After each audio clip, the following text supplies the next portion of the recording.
Hey everyone, going to have a very short video here on how to look at tangent planes in CalcPlot3D.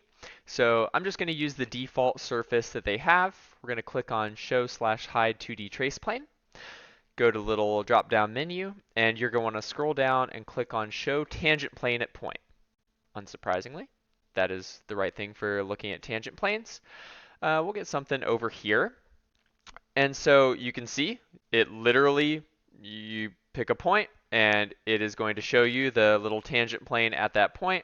So you can kind of see if you move around that it is nicely tangent to our surface at that point.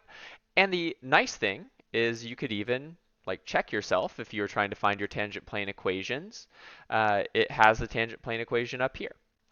So that is pretty nice. And additionally, if you wanted to see kind of what happens if you zoom in, right, where the tangent plane should be a very good approximation of your surface if you zoom in. So let's see what happens if we do zoom in. So I'm going to zoom in a few times and get down here and then just kind of click a point.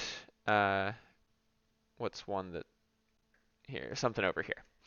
So if you see, we've got a point over here. This is my tangent plane equation. That doesn't, tell me a whole lot without context, but if you look, you can see that the tangent plane is almost indecipherable from the actual surface here when I zoom in like, 5 or 6 times, something like that, because it's pretty much flat near that point. So exactly what we should see. And honestly, this is about all you can do with tangent planes here. So that's all I've got for you.